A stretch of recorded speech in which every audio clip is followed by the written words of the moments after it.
ദൈവ തിരുനാമത്തിന് മഹത്വമുണ്ടാവട്ടെ. Bible reading പ്രോഗ്രാമിൽ സംബന്ധിക്കുന്ന ഏവർക്കും കർത്തനാമത്തിൽ സ്നേഹവന്ദനം. യോശുവയുടെ പുസ്തകം 16-ാം അധ്യായം നമ്മളിന്ന് വായിക്കുന്നു. ദേശം യോശുവ ഇസ്രായേൽ ഗോത്രങ്ങൾക്ക് ഭാഗിച്ചു കൊടുക്കുന്ന കാര്യങ്ങളാണല്ലോ നമ്മൾ വായിച്ചു വരുന്നത്. 16-ാം അധ്യായത്തിൽ ജോസഫിൻ്റെ മക്കൾ എഫ്രൈമിനൊക്കെ ആ സ്ഥലം ഭാഗിച്ചു കൊടുക്കുന്ന കാര്യമാണ് നമ്മൾ വായിക്കുന്നത്. ജോസഫിൻ്റെ രണ്ട് മക്കൾ എഫ്രൈമും മനശ്ശെയും ഗോത്രപിതാക്കന്മാരായ ഇസ്രായേൽ അവരെ പരിഗണിച്ചിരുന്നു.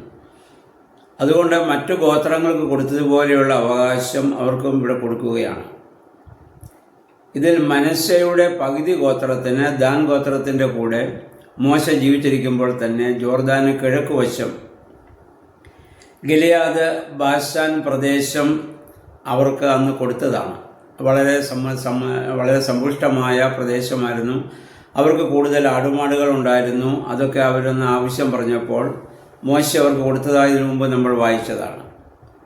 ഇപ്പോൾ എഫ്രൈമിനും മനശ്ശെയുടെ പകുതി ഗോത്രത്തിനും ഇവിടെ പശ്ചിമ കനാനിൽ വന്ന് സ്ഥിരതാമസത്തിനു ശേഷം മറ്റു ഗോത്രങ്ങൾ കൊടുത്ത സ്ഥലത്ത് തന്നെ അവർക്കതിനുള്ള അവകാശം ഇവിടെ ഭാഗിച്ചു കൊടുക്കുന്നു.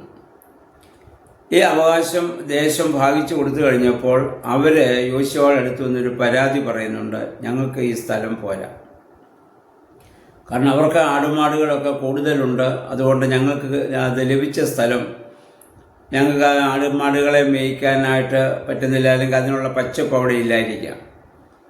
അവർ പരാതി പറഞ്ഞതായ സമയത്ത് എഫ്രൈം മലനാട് കൂടി യോശുവ അവർക്ക് നൽകുന്നതായി നമ്മൾ വായിക്കുന്നു.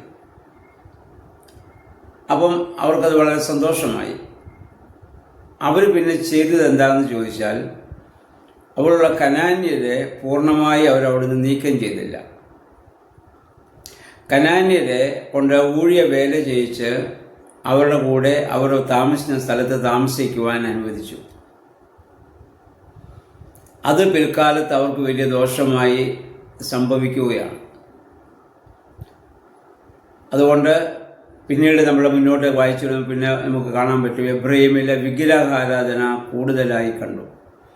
കാരണം കനാന്യർ അവരുടെ താമസിച്ച കനാന്യരുടെ സ്വാധീനം, അവരുടെ വിശ്വാസം ഇവരിലേക്ക് വ്യാപിക്കുവാൻ കാരണമായി തീരുകയാണ്.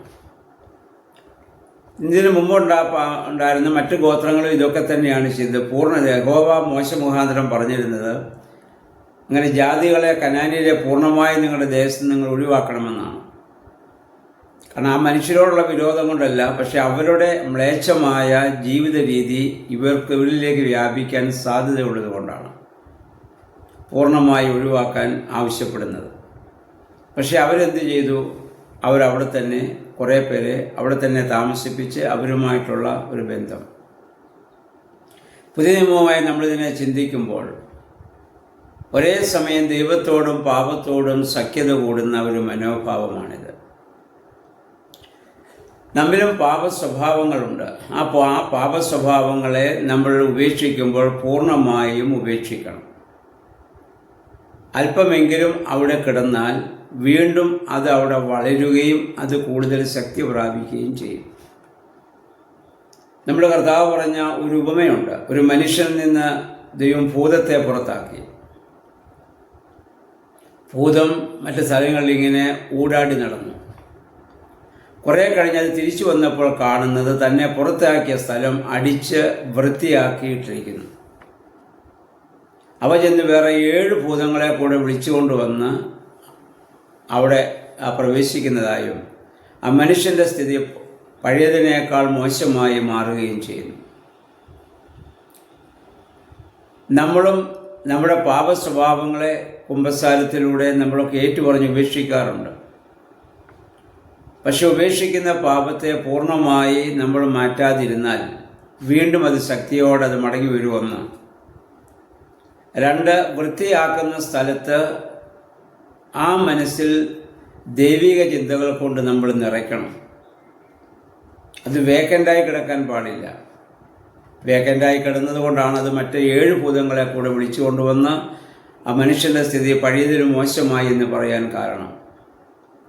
അപ്പോൾ ഈ വലിയ നോമ്പിൻ്റെ ദിവസങ്ങളിലൂടെ നമ്മൾ കടന്നു പോകുന്നത് ഈ 50 ദിവസവും പാപങ്ങളിൽ നിന്നൊക്കെ നമ്മൾ ഒഴിഞ്ഞിരുന്ന് ഈ നോമ്പിൻ്റെ സമാപനം ആകുമ്പോഴത്തേക്കും നമ്മളെല്ലാം കുമ്പസാരിച്ച് പാപങ്ങളൊക്കെ ഏറ്റുപറഞ്ഞ് ശുദ്ധീകരണം പ്രാപിക്കും.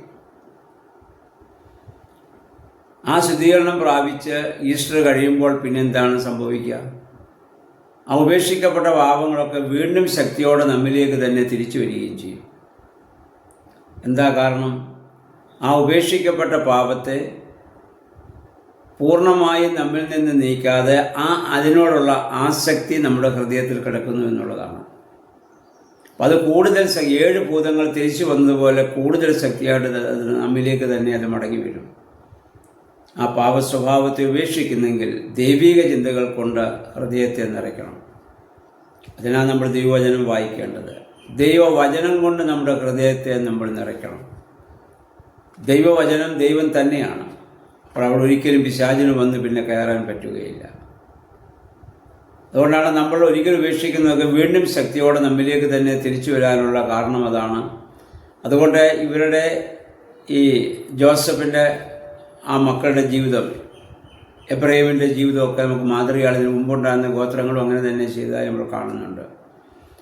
കനാന്യരെ പൂർണ്ണമായി ഒഴിവാക്കുക എന്ന് പറഞ്ഞ പാപസ്വഭാവത്തെ പൂർണ്ണമായി നമ്മിൽ നിന്ന് ഒഴിവാക്കുക.